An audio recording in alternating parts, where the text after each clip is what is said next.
1 ಗಂಟೆಯಾದರೂ ಇನ್ನೂ ಅಲೆಗಳ ಜೊತೆ ಆಟವಾಡುತ್ತಿದ್ದ ಆರಾಧ್ಯಳನ್ನು ಆರ್ಯನೇ ಎಚ್ಚರಿಸಿ ಹೋಮ್ ಸ್ಟೇಗೆ ಹೊರಡೋಣ ಎಂದು ಹೇಳಿದ. ಆಗಲೇ ಅವಳಿಗೆ ಅರಿವಾಗಿದ್ದು ತಮ್ಮ ಜೊತೆ ಬಂದವರೆಲ್ಲ ಆಗಲೇ ಹೋಗಿದ್ದಾರೆ ಎಂಬುದು. ಈಗ ಅಲ್ಲಿ ಆರ್ಯ ಹಾಗೂ ಆರಾಧ್ಯ ಇಬ್ಬರೇ ಇದ್ದರು. ಅವನು ಕರೆದರೂ ಕೂಡ ಮತ್ತು ಒಂದು 10 ನಿಮಿಷ ನೀರಿನಲ್ಲಿ ಆಡಿಯೇ ಬಂದಿದ್ದಳು ಆರಾಧ್ಯ. ನಂತರ ಇಬ್ಬರು ತಮ್ಮ ತಮ್ಮ ರೂಮ್ ಸೇರಿದ್ದರು. ರೂಮ್ಗೆ ಬಂದ ಆರಾಧ್ಯ ಅರ್ಥ ಮಲಗಿರುವುದನ್ನು ಕಂಡು ಹೋಗಿ ಬಿಸಿ ಬಿಸಿ ನೀರಿನಲ್ಲಿ ಸ್ನಾನ ಮಾಡಿ ಬಂದು ಮಲಗಿದ್ದಳು. ಆದರೆ ನಿದ್ದೆ ಅವಳ ಹತ್ತಿರವೂ ಸುಳಿಯಲಿಲ್ಲ. ಪ್ರತಿ ಕ್ಷಣವೂ ಆರ್ಯ ಹೇಳಿದ ಮಾತುಗಳು ನೆನಪಾಗುತ್ತಿದ್ದವು. ಅವನ ಜೊತೆಗಿದ್ದರೆ ಸಿಗುವ ಧೈರ್ಯ ಮತ್ತೆಲ್ಲೂ ಸಿಗುತ್ತಿರಲಿಲ್ಲ. ಅವನ ಜೊತೆಗಿದ್ದರೆ ಎಂತಹ ಕಷ್ಟವಾದರೂ ಜಯಿಸಬಹುದು ಎಂದೆನಿಸುತ್ತಿತ್ತು ಅವಳ ಮನಸ್ಸಿಗೆ. ಮೊದಲೆಲ್ಲ ಅವನ ಕಂಡರೆ ಭಯಪಡುತ್ತಿದ್ದವಳು ಈಗ ಆ ಭಯವಿಲ್ಲ. ಆ ಘಟನೆ ನಡೆದ ಮೇಲೆ ಅದರಲ್ಲೂ ಅವಳಿಗೆ ಎಚ್ಚರವಿಲ್ಲದಿದ್ದಾಗ ಆರ್ಯ ಹೇಳಿದ ಪ್ರತಿಯೊಂದು ಮಾತುಗಳು ಅವಳ ಮನದಲ್ಲಿ ಧೈರ್ಯ ತುಂಬಿದ್ದವು. ಹಾಗಾಗಿ ಎಲ್ಲರೊಂದಿಗೂ ಇರುವಂತೆ ಆರ್ಯ ಜೊತೆಯೂ ಇರಲು ಶುರು ಮಾಡಿದ್ದಳು. ಪೂರ್ತಿ ಮನಬಿಚ್ಚಿ ಮಾತನಾಡದಿದ್ದರೂ ಮೊದಲಿನಷ್ಟು ಮೌನವಾಗಿರುತ್ತಿರಲಿಲ್ಲ. ಮೊದಲೆಲ್ಲ ಅವನಿದ್ದರೆ ಅಲ್ಲಿಂದ ತಪ್ಪಿಸಿಕೊಂಡು ಹೋಗುತ್ತಿದ್ದವಳು ಈಗ ಅವನ ಸನಿಹಕ್ಕಾಗಿ ಕಾಯುತ್ತಿದ್ದಳು. ಅವನ ಪ್ರತಿಯೊಂದು ಮಾತು ಸನಿಹ ಅವಳಿಗೆ ಹೊಸ ಉಲ್ಲಾಸವನ್ನು ನೀಡುತ್ತಿತ್ತು. ಮೊದಲೆಲ್ಲ ಅವನು ಐ ಲವ್ ಯು ಎಂದರೆ ನನ್ನನ್ನು ರೇಗಿಸಲು ಅಥವಾ ನನ್ನನ್ನು ಗೋಳು ಉಯ್ದುಕೊಳ್ಳಲು ಹಾಗೆ ಹೇಳುತ್ತಿದ್ದಾನೆ ಎಂದುಕೊಳ್ಳುತ್ತಿದ್ದಳು. ಆದರೆ ಇಂದು ರಾತ್ರಿ ಅವಳು ರೂಮ್ಗೆ ಹೋಗುವ ಮುನ್ನ ಅವನು ಹೇಳಿದ ಐ ಲವ್ ಯು ಎಂಬ ಮಾತು ಅವಳ ಮೈಮನಗಳಲ್ಲಿ ರೋಮಾಂಚನವನ್ನುಂಟು ಮಾಡಿತು. ಅವನ ಕಣ್ಣಲ್ಲಿ ಕಂಡ ಅನುರಾಗದ ಮಿಂಚು ಅವಳ ಮನದಲ್ಲಿ ಪ್ರೀತಿಯ ದೀಪ ಹೊತ್ತಿಸಿತು. ಆದರೆ ಅದಿನ್ನೂ ಅವಳ ಅರಿವಿಗೆ ಬಂದಿರಲಿಲ್ಲವಷ್ಟೆ. ಇಲ್ಲಿ ಆರಾಧ್ಯ ಅವನೊಂದಿಗೆ ಕಳೆದ ಕ್ಷಣಗಳನ್ನು ನೆನಪಿಸಿಕೊಂಡು ಕಾಲ ಕಳೆಯುತ್ತಿದ್ದರೆ ಅಲ್ಲಿ ಆರ್ಯ ಅಂದು ತೆಗೆದ ಅವಳ ಫೋಟೋಗಳನ್ನು ನೋಡುತ್ತಾ ಅವಳೊಂದಿಗೆ ಮಾತನಾಡುತ್ತಾ ಮಲಗಿದ್ದ. ಅಲ್ಲಿ ಶ್ರೇಯ ಕೂಡ ತನ್ನ ಕಾಲೇಜ್ ಡೇಸ್ನಲ್ಲಿ ತೆಗೆದ ಅವರಿಬ್ಬರ ಫೋಟೋಗಳನ್ನು ನೋಡುತ್ತಾ ಕನಸು ಕಾಣುತ್ತಿದ್ದಳು. ಇನ್ನು ಒಂದೇ ಒಂದು ವಾರದಲ್ಲಿ ಭಾರತಕ್ಕೆ ಬರಲಿರುವ ಅವಳು ಬಂದ 2 ದಿನಗಳ ನಂತರ ಅಂದರೆ ಫೆಬ್ರವರಿ 14ರಂದು ತನ್ನ ಪ್ರೇಮ ನಿವೇದನೆಯನ್ನು ಮಾಡಲು ಎಲ್ಲ ತಯಾರಿ ಮಾಡಿಕೊಂಡಿದ್ದಳು. ಅವನನ್ನೇ ನೆನೆಯುತ್ತಾ ಅವನನ್ನು ಮದುವೆಯಾದಂತೆ ಕನಸು ಕಾಣುತ್ತಾ ಮಲಗಿದ್ದಳು. ಮುಂದೆ 4 ದಿನ ಎಲ್ಲರೂ ಸುತ್ತಮುತ್ತ ಪ್ರೇಕ್ಷಣೀಯ ಸ್ಥಳಗಳಿಗೆ ಭೇಟಿ ಕೊಟ್ಟಿದ್ದರು. ಅದರೊಟ್ಟಿಗೆ ಬೋಟಿಂಗ್, ಟ್ರೆಕ್ಕಿಂಗ್ ಹೀಗೆ ಸಾಕಷ್ಟು ಅಡ್ವೆಂಚರ್ಗಳನ್ನು ಮಾಡುತ್ತಾ ಸಾಗಿತ್ತು ಅವರ ಪಯಣ. ಮೊದಲು ಎಲ್ಲದಕ್ಕೂ ಹೆದರಿದ್ದ ಆರಾಧ್ಯಗೆ ಎಲ್ಲರೂ ಧೈರ್ಯ ತುಂಬಿ ಅವಳು ಸಹ ಎಲ್ಲದರಲ್ಲೂ ಭಾಗಿಯಾಗುವಂತೆ ಮಾಡಿದರು. ಅದರಲ್ಲೂ ಆರ್ಯ ಹೆಜ್ಜೆ ಹೆಜ್ಜೆಗೂ ಅವಳೊಂದಿಗೆ ನಿಂತಿದ್ದ. ಈ ಟ್ರಿಪ್ ಅವಳ ಜೀವನದಲ್ಲಿ ಎಂದೂ ಮರೆಯಲಾಗದ ಅನುಭವ ನೀಡಿತು. ಅಂತೂ ಇಂತೂ ಎಲ್ಲರೂ ಟ್ರಿಪ್ ಮುಗಿಸಿ ಚಿಕ್ಕಮಗಳೂರಿಗೆ ಹಿಂತಿರುಗಿದ್ದರು. ಅರ್ಪಿತಾಗೆ ಕಾಲ್ ಮಾಡಿದ್ದಳು. ತುಂಬ ದಿನಗಳ ನಂತರ ಗೆಳತಿಯರಿಬ್ಬರು ಮಾತನಾಡಿದ್ದರು. ಸಂತೋಷಕ್ಕೂ ದುಃಖಕ್ಕೂ ಇಬ್ಬರ ಗಂಟಲು ಕಟ್ಟಿದಂತಾಗಿತ್ತು. ವಿಶೇಷವೆಂದರೆ ಅರ್ಪಿತಾ ಇಂಡಿಯಾಗೆ ಬಂದಿದ್ದಳು. ಆ ವಿಷಯ ತಿಳಿದ ಕೂಡಲೇ ಆರಾಧ್ಯಗೆ ಬಹಳ ಖುಷಿಯಾಗಿತ್ತು. ಹೆಚ್ಚೇನು ಮಾತನಾಡದೆ ತಾನೇ ಬೆಂಗಳೂರಿಗೆ ಬರುವುದಾಗಿ ತಿಳಿಸಿ ಕಾಲ್ ಕಟ್ ಮಾಡಿದಳು. ಹಾಗಾಗಿ ಮರುದಿನವೇ ಅವಳನ್ನೇ ನೋಡಲು ಬೆಂಗಳೂರಿಗೆ ಹೊರಟು ನಿಂತಳು. ಅತ್ತ ಆರಾಧ್ಯ ಬೆಂಗಳೂರಿಗೆ ಹೊರಡಲು ತಯಾರಾಗಿದ್ದರೆ ಇತ್ತ ಶ್ರೇಯ ಇಂಡಿಯಾದಲ್ಲಿ ಲ್ಯಾಂಡ್ ಆಗಲು ಅದಾಗಲೇ ಹೊರಟಾಗಿತ್ತು. ಶ್ರೇಯ ಬರುವ ವಿಷಯ ಕೇಳಿ ಖುಷಿಯಿಂದ ಅವಳನ್ನು ರಿಸೀವ್ ಮಾಡಲು ಹೊರಟಿದ್ದ ಆರ್ಯ ಅಂದೇ ಆರಾಧ್ಯಳನ್ನು ಶ್ರೇಯಾಗೆ ಮೀಟ್ ಮಾಡಿಸಲು ಅವಳಿಗೆ ಕಾಲ್ ಮಾಡಿದರೆ ಅವಳು ಬೆಂಗಳೂರಿಗೆ ಹೊರಟಿರುವುದಾಗಿ ತಿಳಿಸಿದಳು. ಅದನ್ನು ಕೇಳಿ ಬೇಸರವಾದರೂ ಶ್ರೇಯಾಳನ್ನು ನೋಡಿದ ಮೇಲೆ ಅವನ ಬೇಸರವೆಲ್ಲ ಮಾಯವಾಗಿ ಖುಷಿಯಾಗಿತ್ತು. ಅಂದು ರೆಸ್ಟ್ ಮಾಡಿದ ಶ್ರೇಯಾ ಮರುದಿನವೇ ಎಲ್ಲ ಗ್ಯಾಂಗ್ ಸೇರಿಕೊಂಡು ಶಾಪಿಂಗ್ ಮೂವಿ ಎಂದು ಸುತ್ತಿದಳು. ಅರ್ಥಗಂತೂ ಖುಷಿಯೋ ಖುಷಿ. ಇದುವರೆಗೂ ಯಾವಾಗಲೂ ಈ ಹುಡುಗರ ಜೊತೆ ಬಂದಾಗ ಅವಳಿಗೆ ಶಾಪಿಂಗ್ ಮಾಡೋಕೆ ಬಿಡುತ್ತಿರಲಿಲ್ಲ. ಇನ್ನು ಆರಾಧ್ಯಳಿಗಂತೂ ಅಷ್ಟೇನು ಶಾಪಿಂಗಲ್ಲಿ ಆಸಕ್ತಿ ಇರಲಿಲ್ಲ. ಹಾಗಾಗಿ ಅರ್ಥಗೆ ಶಾಪಿಂಗ್ ಮಾಡಲು ಒಂದು ಜೊತೆ ಸಿಕ್ಕಂಗಾಯಿತು. ಹುಡುಗರೆಲ್ಲ ಅವರನ್ನು ಶಾಪಿಂಗ್ ಮಾಡಲು ಬಿಟ್ಟು ಅಲ್ಲೇ ಎದುರಿಗಿದ್ದ ಕಾಫಿ ಡೇ ಅಲ್ಲಿ ಕುಳಿತು ಹರಟುತ್ತಿದ್ದರು. ಇದ್ದಕ್ಕಿದ್ದ ಹಾಗೆ ಬಂದ ಶ್ರೇಯಾ ಆರ್ಯನನ್ನು ಎಳೆದುಕೊಂಡು ಹೋಗಿದ್ದಳು. ಅವನಿಗಾಗಿ ಒಂದಷ್ಟು ಬಟ್ಟೆಗಳನ್ನು ಸೆಲೆಕ್ಟ್ ಮಾಡಿದ ನಂತರ ತಾನು ಸಹ ಒಂದಷ್ಟು ಬಟ್ಟೆ ತೆಗೆದುಕೊಂಡು ಅವಳ ಟ್ರಯಲ್ ರೂಮ್ಗೆ ಹೋಗಿದ್ದಳು. ಹೋಗುವ ಮುನ್ನ, ನೋಡು, ನಾನು ಟ್ರಯಲ್ ರೂಮ್ಗೆ ಹೋದಾಗ ಏನಾದರೂ ತಪ್ಪಿಸಿಕೊಂಡು ಹೋದರೆ ಅಷ್ಟೇ, ನಿನ್ನ ಮಾತನಾಡಿಸುವುದೇ ಇಲ್ಲ. ನಾನು ಒಂದೊಂದು ಡ್ರೆಸ್ ಹಾಕಿಕೊಂಡು ಬರ್ತೀನಿ, ನೀನು ಹೇಗಿದೆ ಅಂತ ಹೇಳಬೇಕು, ಅರ್ಥವಾಯಿತಾ ಎಂದು ಎಚ್ಚರಿಕೆ ಕೊಟ್ಟೆ ಹೋಗಿದ್ದಳು. ಮೊದಲೇ ಅವಳ ಹಠವನ್ನು ತಿಳಿದಿದ್ದವನು ಅಲ್ಲಿಯೇ ನಿಂತು ಕಾಯುತ್ತಿದ್ದ. ಮೊದಲೆರಡು ಡ್ರೆಸ್ಗಳು ಅವನಿಗೆ ಯಾಕೋ ಹಿಡಿಸಲಿಲ್ಲ. ಅದನ್ನೇ ಅವಳ ಬಳಿ ಹೇಳಿದ. ಅವಳು 3ನೇ ಡ್ರೆಸ್ ಹಾಕಿ ಬಂದಾಗ ನಿಜಕ್ಕೂ ಏಂಜಲ್ನಂತೆ ಕಾಣುತ್ತಿದ್ದಳು. ಹೌದು, ಶ್ರೇಯ ಕೂಡ ತುಂಬ ಸುಂದರವಾಗಿದ್ದಳು. ಜೊತೆಗೆ ಅಷ್ಟೇ ಬುದ್ಧಿವಂತೆ ಕೂಡ. ಅವಳನ್ನು ಕಂಡವನು ಕಣ್ಣರಳಿಸಿ ವಾವ್ ಲುಕ್ಕಿಂಗ್ ಗಾರ್ಜಿಯಸ್ ಎಂದವನು ಅವಳ ಹೆಗಲು ಬಳಸಿ ಒಂದು ಸೆಲ್ಫಿ ಕ್ಲಿಕ್ಕಿಸಿದ. ಅದು ಕೇವಲ ಸ್ನೇಹದ ಸಲುಗೆಯಾಗಿತ್ತು ಅಷ್ಟೇ. ಅವನ ಸ್ಪರ್ಶದಿಂದ ಶ್ರೇಯ ಮನದಲ್ಲಿ ನವಿರಾದ ಭಾವ ಉಂಟಾದರೆ ಅದನ್ನೆಲ್ಲ ಅಲ್ಲೇ ನಿಂತು ನೋಡುತ್ತಿದ್ದ ಆರಾಧ್ಯ ಕಣ್ಣಲ್ಲಿ ನೀರು ತುಂಬಿತ್ತು. ಹೌದು, ಆರಾಧ್ಯ ಕೂಡ ಅದೇ ಮಾಲ್ಗೆ ಬಂದಿದ್ದಳು. ಅದು ಕೂಡ ಅರ್ಪಿತಾಳ ಒತ್ತಾಯದಿಂದ. ಮೊದಲು ತಾನೇ ಬೆಂಗಳೂರಿಗೆ ಹೊರಡಬೇಕೆಂದು ನಿರ್ಧರಿಸಿದ್ದಳು ಆರಾಧ್ಯ. ಆದರೆ ಮರುದಿನ ಬೆಳಗ್ಗೆ ಅವಳು ಹೊರಡುವ ಮುನ್ನವೇ ಅವಳ ಗೆಸ್ಟ್ ಹೌಸ್ ಮುಂದೆ ಇಳಿದಿದ್ದಳು ಅರ್ಪಿತಾ ಹಾಗೂ ಅವಳ ಅಪ್ಪ ಅಮ್ಮ. ಅವರನ್ನೇ ಆಶ್ಚರ್ಯದಿಂದ ನೋಡುತ್ತಿದ್ದವಳಿಗೆ ಹೇಗಿತ್ತು ನನ್ನ ಸರ್ಪ್ರೈಸ್ ಎಂದು ಹುಬ್ಬೇರಿಸಿ ಕೇಳಿದಳು ಅರ್ಪಿತಾ. ಅವಳ ಮಾತಿಗೆ ಏನು ಹೇಳದೆ ಅವಳನ್ನು ತಬ್ಬಿಕೊಂಡವಳಿಗೆ ಕಣ್ಣಲ್ಲಿ ನೀರು ಜಿನುಗಿತ್ತು. ಅರ್ಪಿತಾಳ ಪರಿಸ್ಥಿತಿ ಕೂಡ ಇದಕ್ಕಿಂತ ಹೊರತಾಗಿರಲಿಲ್ಲ. ಐ ಆಮ್ ಸಾರಿ ಅರು, ನನ್ನ ಮಾತು ನಿನ್ನನ್ನು ಇಷ್ಟು ನೋಯಿಸುತ್ತೆ ಅಂತ ಗೊತ್ತಿರಲಿಲ್ಲ. ನಾನೇನೋ ಕೋಪದಲ್ಲಿ ಮಾತನಾಡಿದೆ. ಅದಕ್ಕೆ ನೀನು ನಮ್ಮೆಲ್ಲರನ್ನು ಹೀಗೆ ಬಿಟ್ಟು ಬಂದರೆ ಹೇಗೆ? ಅಷ್ಟು ಸಾಲದು ಅಂತ ನಿನ್ನ ಫೋನ್ ನಂಬರ್ ಕೂಡ ಚೇಂಜ್ ಮಾಡಿದ್ಯಾ? ನಿನ್ನ ಕಾಂಟ್ಯಾಕ್ಟ್ ಮಾಡೋಕೆ ಎಷ್ಟು ಟ್ರೈ ಮಾಡಿದೆ ಗೊತ್ತಾ ನಾನು? ಅಷ್ಟು ಸಾಲದು ಅಂತ ನೀನು ಯಾವ ಕಾಲೇಜಿನಲ್ಲಿ ಓದುತ್ತಾ ಇದ್ದೀಯಾ, ಎಲ್ಲಿ ಉಳ್ಕೊಂಡಿದ್ದೀಯಾ ಯಾವುದನ್ನು ಹೇಳಿಲ್ಲ. ಅಪ್ಪ ಅಮ್ಮ ಕೂಡ ಎಷ್ಟು ಟೆನ್ಷನ್ ಮಾಡಿಕೊಂಡಿದ್ದರು ಗೊತ್ತಾ? ಏನೋ ನೀನು ತಿಂಗಳಿಗೊಂದು ಸರ್ತಿ ಫೋನ್ ಮಾಡಿ ಮಾತಾಡ್ತಾ ಇದ್ದಿದ್ದಕ್ಕೆ ಸ್ವಲ್ಪ ಸಮಾಧಾನ ಆಗಿತ್ತು. ಐ ಆಮ್ ರಿಯಲಿ ಸಾರಿ ಕಣೆ, ನಿನಗೆ ಇಷ್ಟೊಂದು ಹರ್ಟ್ ಆಗುತ್ತೆ ಅಂತ ಗೊತ್ತಿರಲಿಲ್ಲ ಎಂದವಳ ಕಣ್ಣಿಂದ ಇನ್ನೂ ನೀರು ಹರಿಯುತ್ತಿತ್ತು. ಹೌದು, ಆರಾಧ್ಯ ಚಿಕ್ಕಮಗಳೂರಿಗೆ ಹೋಗುವ ವಿಷಯವನ್ನು ಹೊರಡುವಾಗಲೇ ಅರ್ಪಿತಾಳ ಅಪ್ಪ ಅಮ್ಮನಿಗೆ ತಿಳಿಸಿದ್ದು. ಆಗ ಅವರ ಜೊತೆಗೆ ಬರುತ್ತಿದ್ದೇನೆಂದರೂ ನಿರಾಕರಿಸಿದವಳು ಇಲ್ಲಿಗೆ ಬಂದ ನಂತರ ತನ್ನ ಫೋನ್ ನಂಬರ್ ಕೂಡ ಚೇಂಜ್ ಮಾಡಿದಳು. ಅವರು ಗಾಬರಿಯಾಗಬಾರದೆಂದು ಆಗಾಗ ಕಾಲ್ ಮಾಡುತ್ತಿದ್ದಳು, ಅದು ಕೂಡ ಕಾಯಿನ್ ಬೂತ್ನಿಂದ. ಮನೆಗೆ ಬಂದ ಅರ್ಪಿತಾ ಹಾಗೂ ಅವರ ತಂದೆ ತಾಯಿಗೆ ಅವಳೇ ಅಡುಗೆ ಮಾಡಿ ಬಡಿಸಿದ್ದಳು. ಅರ್ಪಿತಾಳ ತಂದೆ ತಾಯಿ ರೆಸ್ಟ್ ಮಾಡಲು ಹೋದರೆ ಗೆಳತಿಯರಿಬ್ಬರು ಇಷ್ಟು ದಿನಗಳ ಮಾತನ್ನು ಒಟ್ಟಿಗೆ ಹರಟುತ್ತಾ ಕಾಲ ಕಳೆದಿದ್ದರು. ಮರುದಿನ ಅರ್ಪಿತಾ ಶಾಪಿಂಗ್ಗೆ ಹೋಗೋಣ ಎಂದು ಕರೆದಾಗ ಮರು ಮಾತನಾಡದೆ ಅವಳೊಂದಿಗೆ ಹೊರಟು ಬಂದಿದ್ದಳು ಆರಾಧ್ಯ. ಅರ್ಪಿತಾ ಟ್ರಯಲ್ ರೂಮ್ಗೆ ಹೋದಾಗ ಹಾಗೆ ಎಲ್ಲ ಕಡೆ ಕಣ್ಣು ಹಾಯಿಸುತ್ತಿದ್ದವಳಿಗೆ ಕಂಡಿದ್ದ ಆರ್ಯ. ಅವನನ್ನು ಕಂಡ ಕೂಡಲೇ ಅವಳ ಮುಖ ಅರಳಿತು. ಇನ್ನೇನು ಅವನನ್ನು ಮಾತನಾಡಿಸಲು ಹೋಗಬೇಕೆಂದುಕೊಂಡು ಹೊರಟವಳು ಆಗ ತಾನೇ ಟ್ರಯಲ್ ರೂಮ್ನಿಂದ ಬಂದ ಶ್ರೇಯಾಳನ್ನು ನೋಡಿ ಹಾಗೆ ನಿಂತು ಬಿಟ್ಟಳು. ಅವನು ಅವಳನ್ನು ಹೊಗಳಿದ್ದು, ಅವಳ ಹೆಗಲ ಬಳಸಿ ಫೋಟೋ ತೆಗೆದುಕೊಂಡಿದ್ದು ಎಲ್ಲವನ್ನು ನೋಡಿದ್ದವಳ ಹೊಡಲಲ್ಲಿ ಸಂಕಟ ಶುರುವಾಗಿತ್ತು. ಅವಳಿಗೆ ತಿಳಿಯದೆ ಅವಳ ಕಂಗಳು ತುಂಬಿತ್ತು. ಹಾಗೆ ಗೊಂಬೆಯಂತೆ ನಿಂತವಳನ್ನು ಎಚ್ಚರಿಸಿದ್ದು ಅರ್ಪಿಧ್ವನಿ. ತಕ್ಷಣವೇ ಎಚ್ಚೆತ್ತವಳು ಅವಳಿಗೆ ಕಾಣದಂತೆ ತನ್ನ ಕಣ್ಣು ಒರೆಸಿಕೊಂಡು ಅವಳ ಕಡೆ ತಿರುಗಿದಳು.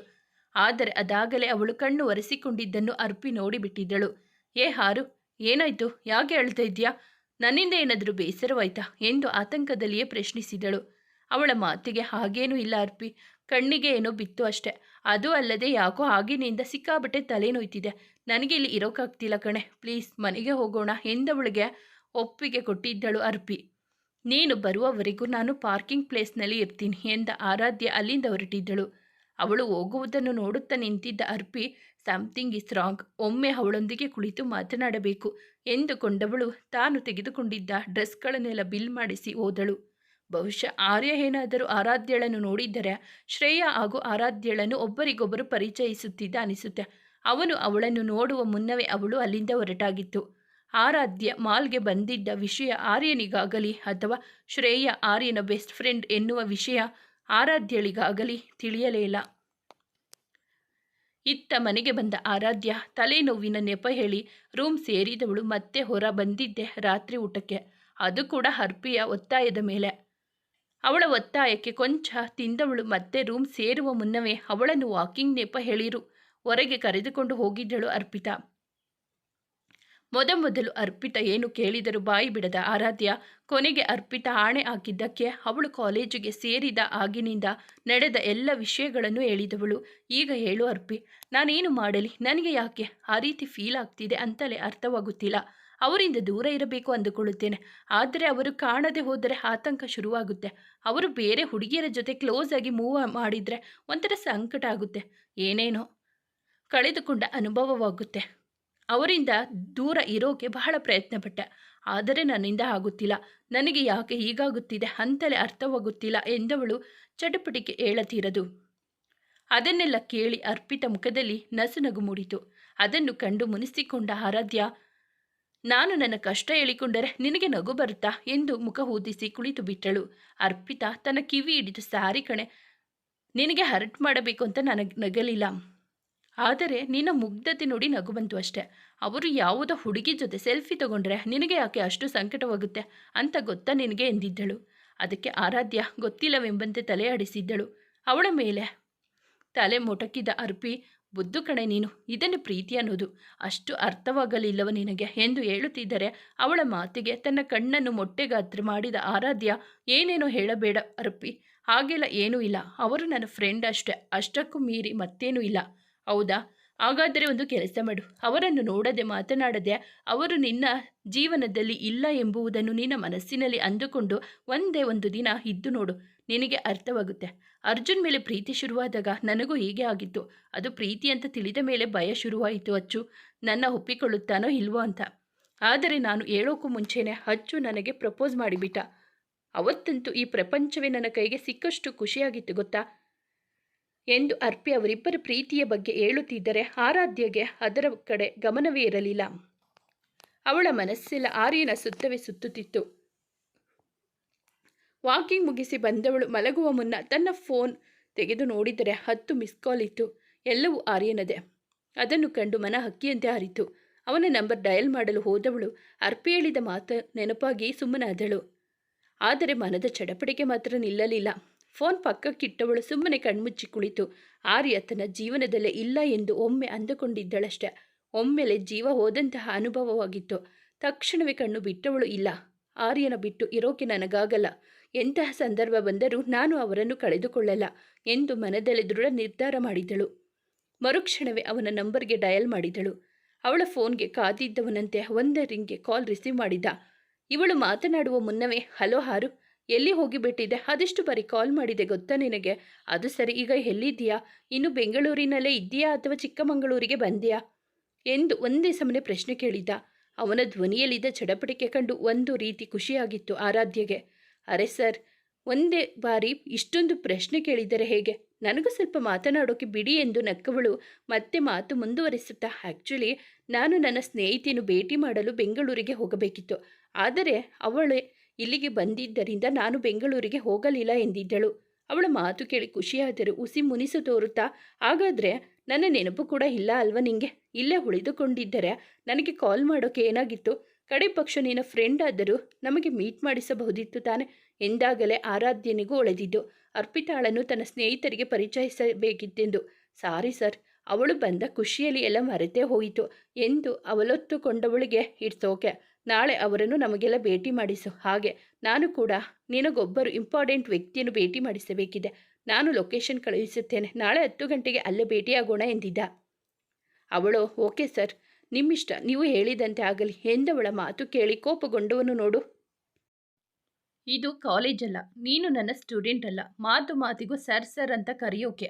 ಈ ಸರ್ ಎನ್ನುವುದೇನಿದ್ದರೂ ಕಾಲೇಜ್ ಒಳಗಡೆಯೇ ಬಿಟ್ಟು ಬಾ. ಕಾಲೇಜ್ನಿಂದ ಹೊರಗೆ ನನ್ನನ್ನು ಹೆಸರಿಡಿದೆ ಕರಿ. ಅಕಸ್ಮಾತ್ ನನ್ನ ಹೆಸರು ಕರೆಯೋಕೆ ಕಷ್ಟವಾದರೆ ನೀನೇ ನನಗೆ ಯಾವುದಾದರೂ ಒಂದು ಹೊಸ ಹೆಸರಿಡು, ಅರ್ಥವಾಯಿತಾ ಎಂದು ಕೊಂಚ ಜೋರಾಗಿಯೇ ಹೇಳಿದ. ಅವಳು ಮೊದಲಿನ ಆರಾಧ್ಯ ಆಗಿದ್ದರೆ ಬಹುಶಃ ಎದರಿ ಬಿಡುತ್ತಿದ್ದಳೇನೋ.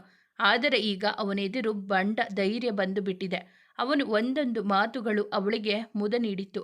ಆದರೂ ಅವನನ್ನು ಕಾಡಲು, ಸಾರಿ ಸರ್, ನನಗೆ ಹಾಗೆಲ್ಲ ಕರೆಯೋಕ್ಕಾಗಲ್ಲ, ನೀವು ನನ್ನ ಎಂದು ಮುಂದೆ ಹೇಳುವ ಮುನ್ನವೇ, ಈಗೇನು ನನ್ನ ಹೆಸರಿಡಿದು ಕರೆಯುತ್ತೀಯಾ ಇಲ್ಲವಾ ಎಂದು ಕೋಪದಲ್ಲಿಯೇ ನುಡಿದಿದ್ದ. ಸರ್ ಅದು ಎಂದು ಅವಳು ಹೇಳಿದ ಕೂಡಲೇ ಆ ಕಡೆಯಿಂದ ಒಂದು ಮುತ್ತು ರವಾನೆಯಾಗಿತ್ತು. ಅದನ್ನು ಕೇಳಿ ಸ್ಟನ್ ಆಗಿ ಕುಳಿತವಳಿಗೆ, ಈಗ ಬರೀ ಫೋನ್ನಲ್ಲಿ ಕೊಟ್ಟಿದ್ದೇನೆ, ಹೀಗೆ ಸರ್ ಅನ್ನುತ್ತಿದ್ದರೆ ನೇರವಾಗಿ ಕೊಡುತ್ತೇನೆ, ಅದು ಕೂಡ ಲಿಪ್ ಟು ಲಿಪ್ ಎಂದ ಕೂಡಲೇ ಭಯದಿಂದ ತನ್ನ ಬಾಯಿ ಮುಚ್ಚಿಕೊಂಡವಳು ಫೋನ್ ಕಟ್ ಮಾಡಿದಳು. ಆದರೂ ಅವಳ ಮುಖದಲ್ಲೊಂದು ಕಿರುನಗೆ ಮೂಡಿತು. ಇತ್ತ ಆರ್ಯ ಅಂತೂ ಅವಳ ಸ್ಥಿತಿ ನೆನೆದು ಮನಸಾರೆ ನಕ್ಕು ಬಿಟ್ಟಿದ್ದ. ಪಾಪ, ಹೆದರಿಕೊಂಡಳು ಅನಿಸುತ್ತೆ. ಆದರೂ ಇದೊಂಥರ ಚೆನ್ನಾಗಿದೆ ಎಂದುಕೊಂಡವನ ಮುಖದ ಮೇಲೆ ತುಂಟ ನಗೆ ಒಂದು ಮೂಡಿತ್ತು. ಆರಾಧ್ಯ ಏನೋ ಮರುದಿನ ಆರ್ಯನನ್ನು ಭೇಟಿಯಾಗುವ ಕಾರಣಕ್ಕಾಗಿ ಕಾಯುತ್ತಿದ್ದಳು. ಆದರೆ ಬೆಳಗ್ಗೆ ಎದ್ದ ಕೂಡಲೇ ಫೋನ್ ನೋಡಿದವಳಿಗೆ ತನ್ನ ವಾಟ್ಸಪ್ನಲ್ಲಿ ಆರ್ಯನ ಮೆಸೇಜ್ ಬಂದು ಕುಳಿತಿರುವುದು ಕಾಣಿಸಿತು. ಅದನ್ನು ತೆಗೆದು ಓದಿದವಳಿಗೆ ಬೇಸರವಾಗಿತ್ತು. ಏಕೆಂದರೆ ಅದರಲ್ಲಿ ಹೀಗೆ ಬರೆದಿತ್ತು, ಸಾರಿ ಯಾರು, ಒಂದು ಮುಖ್ಯವಾದ ಕೆಲಸದ ಮೇಲೆ ಬೆಂಗಳೂರಿಗೆ ಹೋಗುತ್ತಿದ್ದೇನೆ, ಹಾಗಾಗಿ ಇಂದು ಭೇಟಿಯಾಗಲು ಸಾಧ್ಯವಿಲ್ಲ. ನೀನು ನಾಳಿದ್ದು ನಾನು ಹೇಳುವ ಜಾಗಕ್ಕೆ ಬಾ, ನಿನಗಾಗಿ ಒಂದು ಸರ್ಪ್ರೈಸ್ ಕಾದಿದೆ, ಜೊತೆಗೆ ನಿನಗೊಬ್ಬ ಮುಖ್ಯವಾದ ವ್ಯಕ್ತಿಯನ್ನು ಭೇಟಿ ಮಾಡಿಸಬೇಕು ಎಂದು ಆರ್ಯ ಮೆಸೇಜ್ ಮಾಡಿದ. ಹೌದು, ಒಂದು ಮುಖ್ಯವಾದ ಕೆಲಸದ ಮೇಲೆ ಆರ್ಯ ಬೆಂಗಳೂರಿಗೆ ಹೋಗಬೇಕಾಗಿತ್ತು. ಹಾಗಾಗಿ ಬೆಳಗ್ಗೆ ಬೆಳಗ್ಗೆ ಅಲ್ಲಿಗೆ ಹೊರಟಿದ್ದ. ಅವನೊಂದಿಗೆ ಶ್ರೇಯ ಕೂಡ ಹೊರಟಿದ್ದಳು. ಆರ್ಯನ ತಂದೆ ತಾಯಿಯನ್ನು ಭೇಟಿ ಮಾಡುವ ನೆಪದಲ್ಲಿ ಅವಳನ್ನು ತನ್ನ ಮನೆಗೆ ಬಿಟ್ಟು ಆರ್ಯ ಆಫೀಸಿಗೆ ಹೊರಟು ಹೋಗಿದ್ದ. ಶ್ರೇಯಾಗೆ ಮೊದಲಿನಿಂದಲೂ ಅವನ ತಂದೆ ತಾಯಿಯ ಪರಿಚಯವಿದ್ದಿದ್ದರಿಂದ ಅವಳಿಗೇನು ಆ ಮನೆ ಹೊಸತೇನನಿಸಲಿಲ್ಲ. ಅಂದು ಪೂರ್ತಿ ಅನುಪಮ ಅವರೊಂದಿಗೆ ಖುಷಿಯಾಗಿ ಕಾಲ ಕಳೆದಿದ್ದಳು. ಇತ್ತ ಆಫೀಸ್ಗೆ ಬಂದ ಆರ್ಯ ತನ್ನ ಫೋನ್ ಸೈಲೆಂಟ್ಗೆ ಹಾಕಿದ್ದ. ಮೀಟಿಂಗ್ ಮೇಲೆ ಮೀಟಿಂಗ್ಗಳು ಇದ್ದಿದ್ದರಿಂದ, ಜೊತೆಗೆ ಒಂದು ಪ್ರಾಜೆಕ್ಟ್ನಲ್ಲಿ ಏನೋ ಸಮಸ್ಯೆಯಾಗಿದ್ದರಿಂದ ಅದನ್ನೆಲ್ಲ ಮುಗಿಸಿ ಆಫೀಸ್ನಿಂದ ಹೊರಬರುವ ಹೊತ್ತಿಗೆ ಸಮಯ ರಾತ್ರಿ 8 ಆಗಿತ್ತು. ಕಾರ್ನಲ್ಲಿ ಕುಳಿತವನು ತನ್ನ ಫೋನ್ ತೆಗೆದು ನೋಡಿದರೆ 30 ಮಿಸ್ ಕಾಲ್ಗಳು ಇದ್ದವು. ತಕ್ಷಣ ತೆಗೆದು ನೋಡಿದ. ತನ್ನ ತಾಯಿ ಹಾಗೂ ಶ್ರೇಯ ಒಂದೆರಡು ಕರೆಗಳು, ಮಿಕ್ಕ ಕರೆಗಳನ್ನು ಮಾಡಿದ್ದು ಆರಾಧ್ಯ. ಅದನ್ನು ಕಂಡು ಗಾಬರಿಗೊಂಡವನು, ಅರೆ, ಇವಳೇನು ಇಷ್ಟೊಂದು ಬಾರಿ ಕರೆ ಮಾಡಿದ್ದಾಳೆ? ಏನಾದರೂ ಸಮಸ್ಯೆ ಆಗಿದೆಯಾ? ಅಥವಾ ನನ್ನನ್ನು ಮಾತನಾಡಿಸಬೇಕು ಅಂತ ಕಾಲ್ ಮಾಡಿದ್ದಾಳಾ? ನಾನು ಕೂಡ ಇಲ್ಲಿಗೆ ಬಂದ ಮೇಲೆ ಒಮ್ಮೆ ಅವಳಿಗೆ ಕಾಲ್ ಮಾಡೋಕೆ ಆಗಲಿಲ್ಲ ಎಂದುಕೊಂಡವನು ಅವಳಿಗೆ ಕರೆ ಮಾಡಿದ್ದ. ಅದೆಷ್ಟು ಬಾರಿ ಕರೆ ಮಾಡಿದರೂ ರಿಸೀವ್ ಮಾಡದಿದ್ದಾಗ ಅವಳ ಮನೆಯ ಲ್ಯಾಂಡ್ಲೈನ್ಗೆ ಕರೆ ಮಾಡಿದ. ಅವನು ಫೋನ್ ರಿಸೀವ್ ಮಾಡಿದ. ಶಾರದಮ್ಮ, ಹಲೋ, ಯಾರು ಬೇಕಾಗಿತ್ತು ಎಂದು ಕೇಳಿದರು. ಶಾರದಮ್ಮ ಅವನಿಗೆ ಮೊದಲೇ ಪರಿಚಯ ಇದ್ದಿದ್ದರಿಂದ ಆರಾಧ್ಯ ಬಗ್ಗೆ ವಿಚಾರಿಸಿದ. ಅಲ್ಲಿ ಎಲ್ಲವೂ ಸರಿಯಾಗಿದೆಯೇ ಎಂದು ತಿಳಿದುಕೊಳ್ಳಲು. ಅದಕ್ಕವರು, ಅಯ್ಯೋ, ಅದೇನು ಕೇಳ್ತೀಯಪ್ಪ, ಬೆಳಗ್ಗೆ ತಿಂಡಿ ತಿಂದಿದ್ದು ಬಿಟ್ಟರೆ ಒಂದು ತೊಟ್ಟು ನೀರು ಬಾಯಿಗೆ ಹೋಗಿಲ್ಲ ಹುಡುಗಿಗೆ. ಅವಳ ಫ್ರೆಂಡ್ ಹೋಗಿದ್ದಕ್ಕೋ ಏನೋ ತುಂಬ ಬೇಸರದಲ್ಲಿ ಇದ್ದಳು. ಇವತ್ತು ಸಂಜೆ ಫೋನ್ ನೋಡುತ್ತಿದ್ದವಳು ಇದ್ದಕ್ಕಿದ್ದಂತೆ ಅಳುತ್ತಾ ರೂಮ್ ಸೇರಿಬಿಟ್ಟಳು. ಇನ್ನೂ ಹೊರಗೆ ಬಂದಿಲ್ಲ. ನನಗಂತೂ ಊಟಕ್ಕೆ ಕರೆದು ಸಾಕಾಯಿತು ಎಂದಾಗ ಅವನ ಆತಂಕ ಮತ್ತಷ್ಟು ಹೆಚ್ಚಾಗಿತ್ತು. ಶಾರದಮ್ಮ, ನಾನವಳ ಜೊತೆ ಮಾತನಾಡಬೇಕು, ಪ್ಲೀಸ್ ಹೆಲ್ಪ್ ಮೀ ಎಂದಿದ್ದ. ಅವನ ಮಾತಿಗೆ ಆರಾಧ್ಯ ರೂಮ್ ಬಳಿ ಬಂದ ಶಾರದಮ್ಮ, ಆರಾಧ್ಯ ಪುಟ್ಟಿ, ನಿನ್ನ ಫ್ರೆಂಡ್ ಆರ್ಯ ಅಂತ ಇದ್ದಾರಲ್ಲ, ಅವರು ಕಾಲ್ ಮಾಡಿದ್ದಾರೆ, ನಿನ್ನ ಜೊತೆ ಮಾತನಾಡಬೇಕಂತೆ, ಪ್ಲೀಸ್ ಬಾಗಿಲು ತೆಗಿ ಪುಟ್ಟ ಎಂದ ಮಾತಿಗೆ, ನನಗೆ ಯಾರ ಜೊತೆಗೂ ಮಾತನಾಡುವುದಕ್ಕೆ ಇಷ್ಟವಿಲ್ಲ, ಪ್ಲೀಸ್ ನನ್ನ ಪಾಡಿಗೆ ನನ್ನ ಬಿಟ್ಟು ಬಿಡಿ ಎಂದು ಬಾಗಿಲು ತೆರೆಯದೆ ಉತ್ತರಿಸಿದ್ದಳು ಆರಾಧ್ಯ. ಅದನ್ನೇ ಶಾರದಮ್ಮ ಬಂದು ಹೇಳಿದಾಗ ಯೋಚನೆಗೆ ಬಿದ್ದವನು ಸ್ವಲ್ಪ ಸಮಯದ ನಂತರ ಅರ್ಥಗೆ ಕಾಲ್ ಮಾಡಿ ಆದೇಶಿಸಿದ್ದ. ಅದಕ್ಕಾಗಿ ಕಾರ್ನ ವ್ಯವಸ್ಥೆಯನ್ನು ಸಹ ಅವನೇ ಮಾಡಿದ್ದ. ಅಷ್ಟು ಹೊತ್ತಿನಲ್ಲಿ ಆರಾಧ್ಯಳ ಮನೆಗೆ ಬಂದ ಅರ್ಥಳನ್ನು ಕಂಡು ಒಮ್ಮೆ ಗಾಬರಿಯಾದರೂ ಒಳಗೆ ಕರೆದ ಶಾರದಮ್ಮ ಹೋಗಿ ಆರಾಧ್ಯಳಿಗೆ ವಿಷಯ ತಿಳಿಸಿದ್ದರು. ಅರ್ಥ ಬಂದಿರೋ ವಿಷಯ ತಿಳಿದು ತಡಬಡಿಸಿ ಎದ್ದ ಆರಾಧ್ಯ ಹಾಲ್ಗೆ ಬಂದು ಮಾತನಾಡಿಸಿದ್ದಳು. ಅರ್ಥ ಆರ್ಯ ಬಗ್ಗೆ ಏನು ಹೇಳದೆ, ಸಾರಿ ಯಾರು, ಇಷ್ಟು ಹೊತ್ತಿನಲ್ಲಿ ಬಂದು ತೊಂದರೆ ಕೊಡುತ್ತಿರುವುದಕ್ಕೆ. ಮೂವಿಗೆ ಹೋಗಿದೆ, ಬರುವಾಗ ತಡವಾಗಿ ಹೋಯಿತು. ಇಷ್ಟು ಹೊತ್ತಿನಲ್ಲಿ ಹೋದರೆ ವಾರ್ಡನ್ ಒಳಗೆ ಸೇರಿಸಲ್ಲ, ಅದಕ್ಕೆ ಇಲ್ಲಿಗೆ ಬರಬೇಕಾಯಿತು ಎಂದವಳು ಆರಾಧ್ಯ ಕಡೆ ತಿರುಗಿ, ಆರು, ನಿನ್ನ ಊಟ ಆಯ್ತಾ ಎಂದು ಕೇಳಿದಳು. ಅದಕ್ಕೆ ಆರಾಧ್ಯ ಉತ್ತರಿಸುವ ಮುನ್ನವೇ ಉತ್ತರಿಸಿದ ಶಾರದಮ್ಮ, ಇನ್ನೂ ಇಲ್ಲ ಕಣಮ್ಮ, ಅವಳು ಮಧ್ಯಾಹ್ನ ಕೂಡ ಏನೂ ತಿಂದಿಲ್ಲ ಎಂದಿದ್ದರು. ಅದಕ್ಕೆ ಆರಾಧ್ಯ ಕಡೆ ತಿರುಗಿದ ಅರ್ಥ, ಯಾಕೆ, ಏನಾಯಿತು, ಯಾಕೆ ಊಟ ಮಾಡಿಲ್ಲ ಎಂದು ಕೇಳಿದವಳಿಗೆ ತಲೆನೋವಿನ ನೆಪ ಹೇಳಿ ಸುಮ್ಮನಾಗಿದ್ದಳು. ಸರಿ ಸರಿ, ನನಗಂತೂ ಸಿಕ್ಕಾಬಟ್ಟೆ ಹೊಟ್ಟೆ ಹಸಿತಾ ಇದೆ, ಬೇಗ ಬಾ ಊಟ ಮಾಡೋಣ ಎಂದವಳು ಅವಳನ್ನು ಎಳೆದುಕೊಂಡೇ ಹೋಗಿದ್ದಳು. ಕೊನೆಗೂ ಅವಳ ಬಲವಂತಕ್ಕೆ ಸ್ವಲ್ಪ ತಿಂದಿದ್ದಳು ಆರಾಧ್ಯ. ಹಾಗೆ ನೋಡಿದರೆ ಅರ್ಥ ಊಟ ಅದಾಗಲೇ ಆಗಿತ್ತು. ಆದರೂ ಆರಾಧ್ಯಳಿಗೋಸ್ಕರ ಸುಮ್ಮನೆ ನಾಟಕ ಹೊಡಿದ್ದಳು ಅಷ್ಟೆ. ಊಟ ಮುಗಿದ ಕೂಡಲೇ ಆರಾಧ್ಯಳೊಂದಿಗೆ ರೂಮ್ಗೆ ಬಂದ ಅರ್ಥ ಅವಳ ಬೇಸರಕ್ಕೆ ಕಾರಣ ತಿಳಿಯಲು ಬಹಳವೇ ಪ್ರಯತ್ನಪಟ್ಟಿದ್ದಳು. ಆದರೆ ಏನು ಪ್ರಯೋಜನವಾಗಲಿಲ್ಲ. ಅರ್ಥ ಮಲಗುವವರೆಗೂ ಕಣ್ಣು ಮುಚ್ಚಿಕೊಂಡು ಇದ್ದ ಆರಾಧ್ಯ ನಂತರ ಕಣ್ಬಿಟ್ಟು ಕುಳಿತು ಯೋಚನೆಗೆ ಬಿದ್ದಿದ್ದಳು. ಇಂದು ಅರ್ಥಳನ್ನು ಕಳುಹಿಸಿರುವುದು ಕೂಡ ಆರ್ಯನೇ ಎಂಬುದು ಅವಳಿಗೆ ತಿಳಿದಿತ್ತು. ಮನಸ್ಸು ಇಂದಿನ ದಿನಕ್ಕೆ ಜಾರಿತ್ತು. ಆರ್ಯ ಜೊತೆ ಮಾತನಾಡಿದ ಮೇಲೆ ಒಂದು ರೀತಿ ನಾಚಿಕೆ ಆವರಿಸಿತ್ತು ಅವಳಿಗೆ. ಅದರಲ್ಲೂ ಅವನು ಕೊಟ್ಟ ಮುತ್ತು ಪದೇ ಪದೇ ನೆನೆದು ಅವಳ ಕದಪುಗಳು ರಂಗೇರುತ್ತಿದ್ದವು. ಅವನನ್ನು ಹೇಗೆ ಕರೆಯಬೇಕೆಂದು ಯೋಚಿಸುತ್ತಾ ಕುಳಿತವಳು ಕೊನೆಗೂ ಅವನನ್ನು ಆರ್ಯ ಎಂದು ಕರೆಯಲು ತೀರ್ಮಾನಿಸಿದಳು. ಹಾಗೂ ಅವನ ಫೋನ್ ನಂಬರನ್ನು ಅದೇ ಹೆಸರಿನಲ್ಲಿ ಸೇವ್ ಮಾಡಿದಳು. ಮರುದಿನ ಬೆಳಗ್ಗೆ ಅವನನ್ನು ಕಾಣಲು ಕಾತುರದಿಂದ ಎದ್ದವಳಿಗೆ ಅವನ ಮೆಸೇಜ್ ನೋಡಿ ಬೇಸರವಾಗಿತ್ತು. ಆದರೂ ಏನೋ ಮುಖ್ಯವಾದ ಕೆಲಸವಿರಬಹುದೆಂದು ಸುಮ್ಮನಾದಳು. ಅದೇ ಸಮಯಕ್ಕೆ ಅರ್ಪಿತ ಕೂಡ ಯಾವುದೋ ತುರ್ತು ಕೆಲಸ ಬಂದಿದ್ದರಿಂದ ಅವಳ ತಂದೆ ತಾಯಿಯ ಜೊತೆ ಹೊರಟಿದ್ದಳು. ಆರ್ಯನಿಗೆ ಕಾಲ್ ಮಾಡಿದರೆ ನಾಟ್ ರೀಚಬಲ್ ಎಂದು ಬರುತ್ತಿತ್ತು. ಒಂದೆರಡು ಗಂಟೆಗಳ ಬಳಿಕ ರಿಂಗ್ ಆದರೂ ಕೂಡ ಅವನು ರಿಸೀವ್ ಮಾಡಲಿಲ್ಲ. ಬಹುಶಃ ಮುಖ್ಯವಾದ ಕೆಲಸದಲ್ಲಿರಬೇಕು ಎಂದುಕೊಂಡು ಸುಮ್ಮನಾದರೂ ಕೂಡ ಮನಸ್ಸು ತಡೆಯದೆ ಮತ್ತೆ ಮತ್ತೆ ಕಾಲ್ ಮಾಡಿದ್ದಳು. ಸಂಜೆಯವರೆಗೂ ಅವನಿಗೆ ಕಾಲ್ ಮಾಡಿ ಸಾಕಾದವಳು, ಬೇಕಾದರೆ ಅವರೇ ಕಾಲ್ ಮಾಡುತ್ತಾರೆ ಬಿಡು ಎಂದು ಉಸಿಮುನಿಸಿನಿಂದಲೇ ಹೇಳಿಕೊಂಡು ಸುಮ್ಮನೆ ಫೇಸ್ಬುಕ್ ಓಪನ್ ಮಾಡಿದ್ದಳು. ಅದರಲ್ಲಿದ್ದ ಫೋಟೋ ಕಂಡು ದಂಗಾಗಿ ಕುಳಿತು ಬಿಟ್ಟಳು. ಅದು ಆರ್ಯ ಹಾಗೂ ಶ್ರೇಯ ತೆಗೆದುಕೊಂಡ ಸೆಲ್ಫಿಯಾಗಿತ್ತು. ಕೆಳಗಡೆ travelling to Bengaluru with my dear one ಎಂದು ಲೈನ್ ಹಾಕಿದ್ದಳು ಶ್ರೇಯ ಏನು ಆರಾಧ್ಯಗೆ ಫೇಸ್ಬುಕ್ ಫ್ರೆಂಡ್ ಆಗಿರಲಿಲ್ಲ. ಆದರೆ ಅದನ್ನು ಅಭಿ ಲೈಕ್ ಮಾಡಿ ಕಾಮೆಂಟ್ ಮಾಡಿದ್ದರಿಂದ ಅದು ಆರಾಧ್ಯಗೂ ಬಂದಿತ್ತು. ಇಷ್ಟು ಹೊತ್ತು ಆರ್ಯ ಒಬ್ಬನೇ ಬೆಂಗಳೂರಿಗೆ ಹೋಗಿದ್ದಾನೆ ಎಂದುಕೊಂಡಿದ್ದವಳಿಗೆ ಅವನು ಶ್ರೇಯಳ ಜೊತೆ ಹೋಗಿರುವುದು ತಿಳಿದು ಒಡಲಲ್ಲಿ ಸಂಕಟ ಶುರುವಾಗಿತ್ತು. ಮನಸ್ಸು ತಡೆಯದೆ ಮತ್ತೆ ಅವನಿಗೆ ಕಾಲ್ ಮಾಡಿದಳು. ಆದರೆ ಅತ್ತ ಕಡೆಯಿಂದ ಯಾವುದೇ ಪ್ರತಿಕ್ರಿಯೆ ಇಲ್ಲ. ಆರ್ಯ ಅವಳ ಕಾಲ್ ರಿಸೀವ್ ಮಾಡದೆ ಇದ್ದಿದ್ದು, ಅವನು ಶ್ರೇಯಾಳೊಂದಿಗೆ ಬೆಂಗಳೂರಿಗೆ ಹೋಗಿರುವುದು ಎಲ್ಲ ಸೇರಿ ಅವಳ ಮನಸ್ಸು ರಾಡಿಯಾಗಿತ್ತು. ಅದಕ್ಕೂ ಮಿಗಿಲಾಗಿ ಅಕಸ್ಮಾತ್ ಅವರಿಬ್ಬರು ಎಂಗೇಜ್ ಆಗಿದ್ದರೆ ಎಂಬಂತಹ ಆಲೋಚನೆಗಳು ಸಹ ಅವಳ ಮನದಲ್ಲಿ ಸುಳಿದು ಹೋಗಿತ್ತು.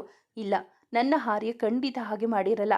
ಅವರು ಅವಳ ಜೊತೆ ಎಂಗೇಜ್ ಆಗಿದ್ದರೆ ನನಗೆ ಯಾಕೆ ಐ ಲವ್ ಯು ಅಂತ ಹೇಳುತ್ತಾರೆ ಎಂದು ಮನಸ್ಸು ಹೇಳಿದರೆ, ಅವರು ನನಗೆ ಐ ಲವ್ ಯು ಹೇಳಿದ್ದು ಕೇವಲ ತಮಾಷೆಗೆ ಇರಬಹುದು. ನಾನೇ ಅವರ ಸಲುಗೆಯನ್ನು ತಪ್ಪಾಗಿ ತಿಳಿದು ಅವರನ್ನು ಅತಿಯಾಗಿ ಹಚ್ಚಿಕೊಳ್ಳುತ್ತಿದ್ದೇನೆ ಎನಿಸುತ್ತಿದೆ ಎಂದಿತ್ತು ಅವಳ ಬುದ್ಧಿ. ಇಷ್ಟರವರೆಗೂ ಅವನಿಗಾಗಿ ಚಡಪಡಿಸುತ್ತಿದ್ದವಳು, ಇಲ್ಲ, ನಾನು ಇಷ್ಟು ವೀಕ್ ಆದರೆ ಕಷ್ಟವಾಗುತ್ತದೆ, ಅದೇನೇ ಬಂದರೂ ಫೇಸ್ ಮಾಡಬೇಕು. ಅಕಸ್ಮಾತ್ ಆರ್ಯ ಅವರು ಆ ಹುಡುಗಿಯನ್ನು ಪ್ರೀತಿಸಿದ್ದೆ ನಿಜವಾದರೆ ನಾನು ಅವರಿಬ್ಬರ ನಡುವೆ ಹೋಗಕೂಡದು ಎಂದು ನಿರ್ಧರಿಸಿ ಬಾರದ ನಿದ್ದೆ ಅರಸುತ್ತಾ ಕಣ್ಣು ಮುಚ್ಚಿದಳು. ಇತ್ತ ಆರ್ಯನ ನಿದ್ದೆಯು ಆರಿ ಹೋಗಿತ್ತು. ಅವಳೆಲ್ಲಿ ತನ್ನ ಪ್ರೀತಿಯನ್ನು ನಿರಾಕರಿಸಿ ಬಿಡುವಳು ಎಂಬ ಭಯ ಕಾಯಡತೊಡಗಿತ್ತು. ತನ್ನ ತಾಯಿ ಕರೆದರೂ ಊಟ ಸಹ ಮಾಡದೆ ರೂಮ್ ಸೇರಿದವನು ತನ್ನ ಯೋಚನೆಗಳಲ್ಲಿಯೇ ಕಳೆದು ಹೋಗಿದ್ದ. ಅವನ ತಾಯಿ ಬಂದು ಎಚ್ಚರಿಸಿದಾಗಲೇ ವಾಸ್ತವಕ್ಕೆ ಬಂದವನು ಅವರ ಮಡಿಲಲ್ಲಿ ಮಲಗಿ ಎಲ್ಲವನ್ನೂ ಹೇಳಿಕೊಂಡಿದ್ದ, ಅವನ ಭಯವನ್ನು ಸಹ. ಅವನ ಮಾತು ಕೇಳಿ ಅನುಪಮ ಅವರೇ ಅವನಿಗೆ ಧೈರ್ಯ ತುಂಬಿದ್ದರು. ಆದರೆ ಇದನ್ನೆಲ್ಲ ಅಲ್ಲೇ ನಿಂತು ಕೇಳಿಸಿಕೊಳ್ಳುತ್ತಿದ್ದ ಶ್ರೇಯ ಮನಸ್ಸು ಒಡೆದು ಹೋಗಿತ್ತು. ಆರ್ಯ ಜೀವನದಲ್ಲಿ ಒಂದು ಹುಡುಗಿ ಇರಬಹುದೆಂಬ ಕಲ್ಪನೆಯೂ ಅವಳಿಗೆ ಇರಲಿಲ್ಲ. ಆರ್ಯ, ಏನಾಯ್ತೋ, ಯಾಕೆ ಇಷ್ಟು ಅಪ್ಸೆಟ್ ಆಗಿದೆಯಾ ಎಂದು ಅಸ್ತೆಯಿಂದ ಕೇಳಿದವರಿಗೆ, ಅಮ್ಮ, ಇವತ್ತು ಆರು ನನ್ನ ಜೊತೆ ಮಾತನಾಡಲಿಲ್ಲ ಅಮ್ಮ. ನನಗೂ ಬೆಳಿಗ್ಗೆಯಿಂದ ಕಾಲ್ ಮಾಡೋಕೆ ಆಗಿರಲಿಲ್ಲ. ಆದರೆ ಈಗ ನಾನೇ ಕಾಲ್ ಮಾಡಿದರೂ ಅವಳು ಅವಾಯ್ಡ್ ಮಾಡ್ತಿದ್ದಾಳೆ. ಅಷ್ಟೇ ಅಲ್ಲ, ಮಧ್ಯಾಹ್ನ ಊಟ ಕೂಡ ಮಾಡಿಲ್ಲವಂತೆ ಎಂದು ಅವನು ಹೇಳುತ್ತಿರುವಾಗಲೇ ಅವನ ಫೋನ್ ರಿಂಗ್ ಆಗಿತ್ತು. ಅರ್ಥ ನಂಬರ್ ಕಂಡು ರಿಸೀವ್ ಮಾಡಿದವನು, ಹೇಳು ಅರ್ಥ, ಅವಳು ಹುಷಾರಾಗಿದ್ದಾಳ? ಏನಾದರೂ ಪ್ರಾಬ್ಲಮ್ಮಾ? ಯಾಕಷ್ಟು ಅಪ್ಸೆಟ್ ಆಗಿದ್ದಾಳೆ ಅವಳು ಎಂದು ಒಂದೇ ಸಮನೆ ಪ್ರಶ್ನೆ ಕೇಳಿದ. ಅದಕ್ಕವಳು, ಅಣ್ಣ ಕೂಲ್, ಅವಳು ಯಾಕೆ ಬೇಸರ ಮಾಡಿಕೊಂಡಿದ್ದಾಳೆ ಅಂತ ನನಗೆ ಗೊತ್ತಿಲ್ಲ. ನಾನು ಎಷ್ಟು ಕೇಳಿದರೂ ಬಾಯಿ ಬಿಡಲಿಲ್ಲ. ನನ್ನ ಬಲವಂತಕ್ಕೆ ಸ್ವಲ್ಪ ಊಟ ಮಾಡಿ ಮಲಗಿದ್ದಾಳೆ. ಇಲ್ಲಿ ಇವಳು ಊಟ ಮಾಡದೆ ನಿನಗೆ ಗಂಟಲಲ್ಲಿ ಅನ್ನ ಇಳಿಯಲ್ಲ ಅಂತ ಗೊತ್ತು ನನಗೆ.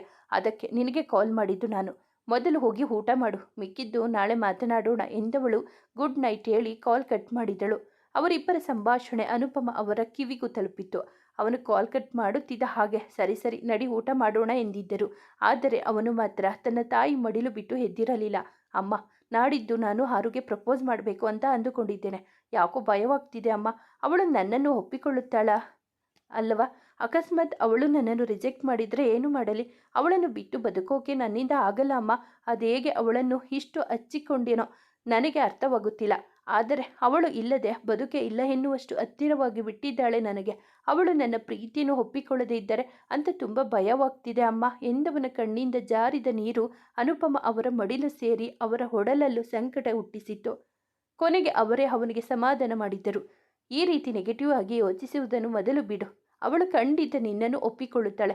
ಅಕಸ್ಮಾತ್ ಅವಳು ಒಪ್ಪಿಕೊಳ್ಳದಿದ್ದರೆ ಅವಳಿಗೆ ನಿನ್ನ ಪ್ರೀತಿಯನ್ನು ಅರ್ಥ ಮಾಡಿಸು. ಅವಳಾಗೆ ಒಪ್ಪಿಕೊಳ್ಳುವ ಹಾಗೆ ಮಾಡು. ನಿನ್ನ ಪ್ರೀತಿ ಪರಿಶುದ್ಧವಾಗಿದ್ದರೆ ಖಂಡಿತ ಅದಕ್ಕೆ ಯಶಸ್ಸು ಸಿಗುತ್ತದೆ. ನೀವಿಬ್ಬರು ಒಂದಾಗುವುದನ್ನು ಯಾರು ತಪ್ಪಿಸಲು ಸಾಧ್ಯವಿಲ್ಲ ಎಂದು ಅವನಿಗೆ ಸಮಾಧಾನ ಹೇಳಿದರು. ಅಂದು ರಾತ್ರಿ ಅವರೇ ಅವನಿಗೆ ತುತ್ತು ಮಾಡಿ ತಿನ್ನಿಸಿ ತಮ್ಮ ಮಡಿಲಲ್ಲಿ ಮಲಗಿಸಿಕೊಂಡಿದ್ದರು.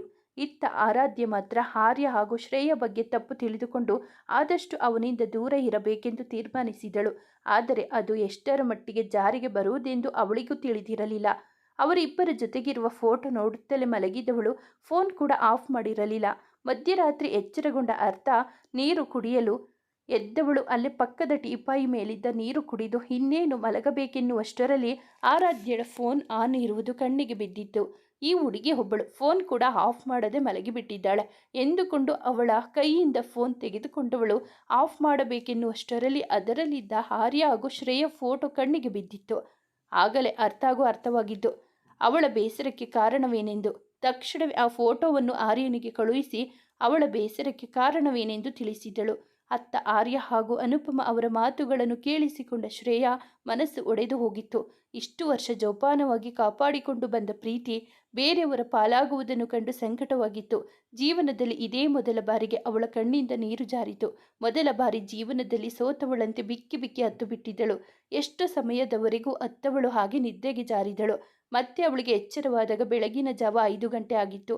ಮತ್ತೆ ಅವರಿಬ್ಬರ ಮಾತುಗಳು ನೆನಪಾಗಿ ಕಣ್ತುಂಬಿಕೊಂಡವಳು ಅದು ಕಣ್ಣಿಂದ ಜಾರುವ ಮುನ್ನವೇ, ಅರೆ ನಾನೇಕೆ ಅಷ್ಟೊಂದು ಅಪ್ಸೆಟ್ ಆಗಿದ್ದೀನಿ? ಆರ್ಯ ಪ್ರೀತಿಸುತ್ತಿರುವುದು ಎಷ್ಟು ನಿಜವೋ ಆ ಹುಡುಗಿಗೆ ಅವನ ಪ್ರೀತಿಯ ವಿಷಯ ತಿಳಿದಿಲ್ಲ ಎಂಬುದು ಅಷ್ಟೇ ನಿಜ. ಆ ಹುಡುಗಿ ಇನ್ನೂ ಅವನಿಗೆ ಓಕೆ ಹೇಳಿಲ್ಲ. ಅವಳು ಅವನನ್ನು ಒಪ್ಪಿಕೊಳ್ಳದೆ ಹೋದರೆ ಆ ಆರ್ಯ ಖಂಡಿತವಾಗಿಯೂ ನನ್ನವನಾಗುತ್ತಾನೆ ಎಂದುಕೊಂಡವಳು ಮೆಲ್ಲಗೆ ಮುಗುಳ್ನಕ್ಕಳು. ಸದ್ಯಕ್ಕೆ ಅವನು ಪ್ರಪೋಸ್ ಮಾಡುವುದನ್ನು ಹೇಗಾದರೂ ತಡೆಯಬೇಕು, ಆಮೇಲೆ ಏನಾದರೂ ಯೋಚಿಸಿದರೆ ಆಯಿತು ಎಂದುಕೊಂಡವಳು ತುಂಬ ಹೊತ್ತು ಯೋಚಿಸಿ ಒಂದು ಪ್ಲಾನ್ ಮಾಡಿ ತನ್ನ ತಂದೆಗೆ ಕರೆ ಮಾಡಿ ಏನೇನೋ ಹೇಳಿದಳು. ನಂತರ ಸುಮ್ಮನೆ ಬೆಡ್ ಮೇಲೆ ಕುಳಿತವಳು ತಾನೇನಾದರೂ ತಪ್ಪು ಮಾಡಿದ್ದೀನಾ ಎಂಬ ಪ್ರಶ್ನೆಯೊಂದು ಕಾಡಿತ್ತು. ಹಿಂದೆಯೇ ಹೌದು, ನೀನು ತಪ್ಪು ಮಾಡಲು ಹೊರಟಿದ್ದೀಯಾ. ಕೇವಲ ಆ ಹುಡುಗಿ ಅವನ ಜೊತೆ ಮಾತನಾಡಿಲ್ಲ ಅಂತ ಇಷ್ಟೊಂದು ಅಪ್ಸೆಟ್ ಆಗಿರುವ ಆರ್ಯ ಇನ್ನು ಆ ಹುಡುಗಿ ಅವನನ್ನು ಬಿಟ್ಟು ಹೋದರೆ ಅವನು ಸ್ಥಿತಿ ಏನಾಗಬೇಡ, ನೀನೇ ಅವನ ನೋವಿಗೆ ಕಾರಣವಾಗುತ್ತೀಯಾ ಎಂದು ಮನಸ್ಸು ಹೇಳಿದರೆ ಇಲ್ಲ, ನೀನು ಮಾಡುತ್ತಿರುವುದೇ ಸರಿ. ಸ್ವಾರ್ಥವಿಲ್ಲದ ಪ್ರೀತಿಯೇ ಇಲ್ಲ. ಇದರಿಂದ ಅವನು ಸ್ವಲ್ಪ ದಿನ ನೋವು ಅನುಭವಿಸಬಹುದು, ನಂತರ ನಿನ್ನ ಪ್ರೀತಿಯಲ್ಲಿ ಮುಳುಗಿ ಹೋಗುತ್ತಾನೆ. ನಿನ್ನ ಪ್ರೀತಿಯನ್ನು ನೀನು ಪಡೆದುಕೊಳ್ಳುವುದರಲ್ಲಿ ಯಾವ ತಪ್ಪೂ ಇಲ್ಲ. Everything is fair in love and war ಎಂದಿತ್ತು ಅವಳ ಬುದ್ಧಿ. ಮನಸ್ಸು ಹಾಗೂ ಬುದ್ಧಿಯ ನಡುವೆ ಬುದ್ಧಿಯ ಗೆದ್ದಿತ್ತು. ಆದರೆ ಅವಳ ಅಂತರಂಗದಲ್ಲಿ ಒಂದು ಅಳುಕು ಇದ್ದೇ ಇತ್ತು. ಶ್ರೇಯ ಮೂಲತಃ ಕೆಟ್ಟವಳೇನೂ ಅಲ್ಲ. ಹಠವಿದ್ದರೂ ಎಂದಿಗೂ ಅಡ್ಡ ದಾರಿಯಲ್ಲಿ ತನಗೆ ಬೇಕಾಗಿದ್ದನ್ನು ಪಡೆದವಳಲ್ಲ. ಇದೇ ಮೊದಲ ಬಾರಿಗೆ ಗೊತ್ತಿದ್ದು ತಪ್ಪು ಮಾಡಲು ಹೊರಟಿದ್ದಳು. ತಾನು ಮಾಡುತ್ತಿರುವುದು ಎಷ್ಟು ಸರಿ ಎಂದುಕೊಂಡರೂ ಅವಳ ಆತ್ಮಸಾಕ್ಷಿ ಮಾತ್ರ ಅವಳು ಮಾಡುತ್ತಿರುವುದು ತಪ್ಪು ಎಂದು ಸಾರಿ ಸಾರಿ ಹೇಳುತ್ತಿತ್ತು. ಆದರೆ ಅವಳು ಇಟ್ಟ ಹೆಜ್ಜೆಯನ್ನು ಮಾತ್ರ ಹಿಂದಿಟ್ಟಿರಲಿಲ್ಲ. ಇತ್ತ ಬೆಳಗ್ಗೆ ಎದ್ದ ಕೂಡಲೇ ತನ್ನ ಫೋನ್ ನೋಡಿದ ಆರ್ಯ ಅರ್ಥ ಕಳಿಸಿದ ಮೆಸೇಜ್ ನೋಡಿ ಇದಾ ವಿಷಯ. ಆದರೂ ಇಷ್ಟು ಚಿಕ್ಕ ವಿಷಯಕ್ಕೆ ನೀನು ಇಷ್ಟೊಂದು ನೊಂದುಕೊಳ್ಳುತ್ತೀಯಾ ಅಂತ ನನಗೆ ಗೊತ್ತಿರಲಿಲ್ಲ. ಭವಿಷ್ಯ ಈ ಫೋಟೋ ನೋಡಿ ನಿನಗೆ ಜಲಸಿ ಶುರುವಾಗಿದೆ ಅಂದರೆ ನೀನು ಕೂಡ ನನ್ನ ಇಷ್ಟಪಡುತ್ತಾ ಇದ್ದೀಯಾ. ಇರಲಿ, ಈ ಜಲಸಿ ಇನ್ನೊಂದು ದಿನ ಹಾಗೇ ಇರಲಿ. ನಾಳೆ ನಿನಗೊಂದು ಸರ್ಪ್ರೈಸ್ ನೀಡಿ ಪ್ರಪೋಸ್ ಮಾಡ್ತೀನಿ ಎಂದುಕೊಂಡವನ ಮುಖದ ಮೇಲೆ ನಗುವೊಂದು ಮೂಡಿತು. ಆರಾಧ್ಯ ಖಂಡಿತ ನನ್ನನ್ನು ಒಪ್ಪಿಕೊಳ್ಳುತ್ತಾಳೆಂಬ ಭರವಸೆಯೊಂದು ಮೂಡಿತು. ಅರ್ಥಾಗೆ ಕಾಲ್ ಮಾಡಿ ಇವತ್ತೊಂದು ದಿನ ಅವಳ ಆರಾಧ್ಯ ಜೊತೆಯೇ ಉಳಿಯುವಂತೆ ಕೇಳಿಕೊಂಡಿದ್ದ. ಜೊತೆಗೆ ಅವಳ ಬಗ್ಗೆ ಆಗಾಗ ಅಪ್ಡೇಟ್ ಮಾಡಲು ಹೇಳಿದ. ಅಂದು ಸಂಜೆ ಆರ್ಯ ಹಾಗೂ ಶ್ರೇಯ ಚಿಕ್ಕಮಗಳೂರಿನ ಕಡೆ ಪ್ರಯಾಣ ಬೆಳೆಸಿದ್ದರು. ಹೋಗುವ ದಾರಿಯಲ್ಲಿಯೇ ಆರ್ಯ ತನ್ನ ಪ್ರೀತಿಯ ವಿಷಯವನ್ನು ಅವಳ ಬಳಿ ಹೇಳಿದ ಹಾಗೂ ಆರಾಧ್ಯಗೆ ಪ್ರಪೋಸ್ ಮಾಡಲು ಅವಳ ಸಹಾಯ ಬೇಕೆಂದು ಸಹ ಕೇಳಿದ. ಅವಳು ಸಹ ಏನು ಗೊತ್ತಿಲ್ಲದವಳಂತೆ ನಾಟಕವಾಡಿ ಅವನಿಗೆ ಸಹಾಯ ಮಾಡುವುದಾಗಿ ಒಪ್ಪಿಕೊಂಡಿದ್ದಳು. ಅವನು ಚಿಕ್ಕಮಗಳೂರಿಗೆ ಬಂದವನು ಸೀದಾ ಗಾಡಿ ತಿರುಗಿಸಿದ್ದು ಫಾರ್ಮ್ ಹೌಸ್ ಕಡೆಗೆ. ಅಲ್ಲಿ ಅವನು ಬರುವ ವೇಳೆಗಾಗಲೇ ಅವನು ಹೇಳಿದಂತೆ ನಾಳೆ ಪ್ರಪೋಸ್ ಮಾಡಲು ಎಲ್ಲ ರೀತಿಯಾದ ತಯಾರಿಯಾಗಿತ್ತು. ಅದನ್ನೆಲ್ಲ ಒಮ್ಮೆ ಶ್ರೇಯಾಗೆ ತೋರಿಸಿ ಅವಳ ಸಜೆಷನ್ ಕೂಡ ಕೇಳಿದ. ಅವಳಿಗೂ ಅಲ್ಲಿಯ ಅಲಂಕಾರ ಬಹಳ ಮೆಚ್ಚುಗೆಯಾಗಿತ್ತು. ಆರ್ಯನ ಸಂಭ್ರಮ ಕಂಡವಳು ಎಷ್ಟೊಂದು ಖುಷಿಯಾಗಿದ್ದಾನೆ ಇವನು, ನಾಳೆ ನನ್ನಿಂದಲೇ ಅವನ ಖುಷಿ ಹಾಳಾಗುತ್ತೆ, ನಾನೇನಾದರೂ ತಪ್ಪು ಮಾಡುತ್ತಿದ್ದೀನಾ ಎಂದು ಮತ್ತೊಮ್ಮೆ ತನ್ನನ್ನು ತಾನೇ ಪ್ರಶ್ನಿಸಿಕೊಂಡಿದ್ದಳು. ಆದರೆ ಕೊನೆಗೂ ಗೆದ್ದಿದ್ದು ಅವಳ ಸ್ವಾರ್ಥ ಬುದ್ಧಿಯೇ. ಅದೇ ಸಮಯಕ್ಕೆ ಏನೋ ನೆನಪಿಸಿಕೊಂಡವಳು, ಅದು ಸರಿ, ಅವಳಿಗೆ ಹೇಗೆ ಪ್ರಪೋಸ್ ಮಾಡಬೇಕು ಅಂತೇನಾದರೂ ಯೋಚಿಸಿದ್ದೀಯಾ ಇಲ್ವಾ ಎಂದು ಕೇಳಿದಳು. ಇಲ್ಲ ಕಣೆ, ಅದಕ್ಕೆ ನಿನ್ನ ಹೆಲ್ಪ್ ಬೇಕು ಅಂತ ಕೇಳಿದ್ದು ನಾನು. ಅವಳಿಗೆ ಕೊಡೋಕೆ ಅಂತ ಒಂದು ರಿಂಗ್ ಆರ್ಡರ್ ಮಾಡಿದ್ದೀನಿ, ಅದು ಇವತ್ತು ಸಂಜೆ ರೆಡಿಯಾಗುತ್ತೆ. ಸರಿ ಬಾ, ಸದ್ಯಕ್ಕೆ ನಿಮ್ಮ ಮನೆಗೆ ಹೋಗೋಣ, ಅಲ್ಲೇ ಹೇಗೆ ಪ್ರಪೋಸ್ ಮಾಡಬೇಕು ಅಂತ ಪ್ರಾಕ್ಟೀಸ್ ಮಾಡಿದರೆ ಆಯಿತು ಎಂದು ಹೇಳುತ್ತಾ ಶ್ರೇಯ ಮನೆ ಕಡೆಗೆ ಕಾರ್ ಚಲಾಯಿಸಿದ. ಅವಳ ಮನೆಗೆ ಬಂದ ಮೇಲೆ ಅವಳ ತಂದೆಯೊಂದಿಗೆ ಸ್ವಲ್ಪ ಹರಟಿ ಊಟ ಮುಗಿಸಿದ್ದರು. ನಂತರ ಹೇಗೆ ಪ್ರಪೋಸ್ ಮಾಡೋದು ಅಂತ ಆರ್ಯ ಅವಳಲ್ಲಿ ವಿವರಿಸಿದ್ದ. ಅವನು ಅರೇಂಜ್ಮೆಂಟ್ ಮಾಡಿದ ಪ್ರಕಾರ ಅವಳು ಫಾರ್ಮ್ ಹೌಸ್ ಬರುತ್ತಿದ್ದಂತೆ ಎಲ್ಲ ಲೈಟ್ಸ್ ಆಫ್ ಆಗುತ್ತೆ. ಆದರೆ ಅವಳ ಮುಂದೆ ಲೈಟ್ಸ್ನ ಹೆಜ್ಜೆ ಗುರುತುಗಳು ಮೂಡಿರುತ್ತೆ. ಅವಳು ಒಂದೊಂದು ಹೆಜ್ಜೆ ಇಡುತ್ತಿದ್ದಂತೆ ಅವಳ ಮೇಲೆ ಹೂವಿನ ಸಿಂಚನ ಜೊತೆಗೆ ಅಲ್ಲಲ್ಲಿ ಲವ್ ಕೋಟ್ಗಳು ಕಾಣುವಂತೆ ಅರೇಂಜ್ ಮಾಡಿದ. ಅವಳು ಹಾಲ್ಗೆ ಬರುತ್ತಿದ್ದಂತೆ ಸ್ಟಾರ್ ಲೈಟ್ ಅವನ ಮತ್ತು ಅವಳ ಮೇಲೆ ಮಾತ್ರ ಬೀಳುವಂತೆ ಅರೇಂಜ್ ಮಾಡಲಾಗಿತ್ತು.